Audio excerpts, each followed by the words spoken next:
So right here at the beginning of Romans, he's establishing this reason why Jews and Gentiles shouldn't be prideful toward one another. Because the good news is the power of God to salvation to everyone who is believing. Not just you Jews, not just you Gentiles, everyone. And he also emphasizes this in the next phrase, both to Jew and to Greek. He says the good news is for everyone who believes, both Jew and Gentile. And that's completely in agreement and harmony with everything else Paul ever taught about the relationship between Jews and Gentiles. We're one in Messiah, joint heirs of the promise, and so on. So by saying everyone and both, he's conveying a type of equality among Jews and Gentiles, that as far as the good news and salvation are concerned, there's no difference between us. And yet, Paul stuck that nasty little word first in there, to the Jew first, which apparently screams of inequality.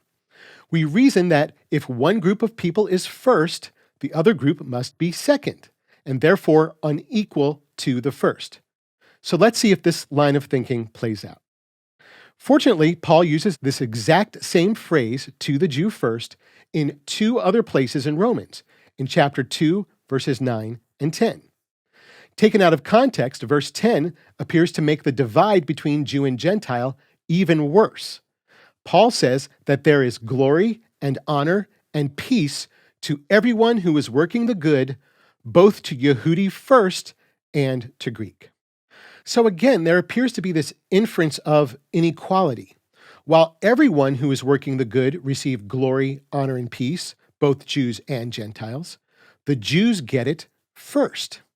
It sounds like Paul's saying that God gives Jewish believers preferential treatment. But if we go back to verse 9, I think it'll help start to change our perspective. So at the beginning of chapter 2, Paul's laying into the believers for being judgmental toward each other, telling them in no uncertain terms that their own judgmentalism will result in their own judgment.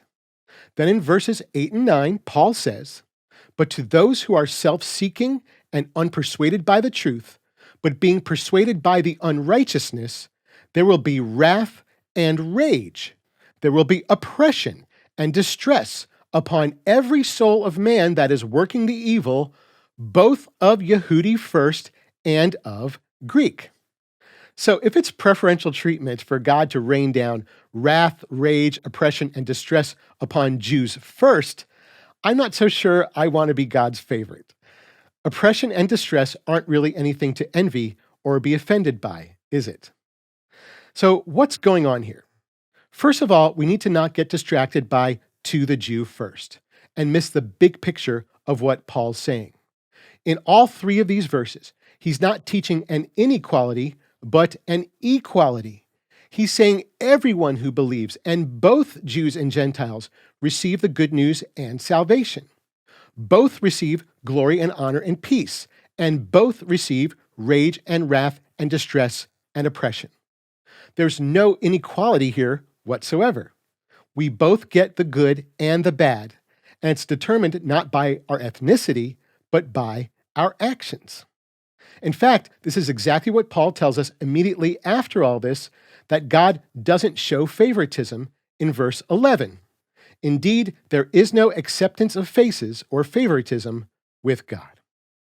So if Paul is saying that Jews and Gentiles are actually equal before God, that we have no place to be judgmental or prideful because of our ethnicity, then what does Paul mean when he says that Jews receive all these things first?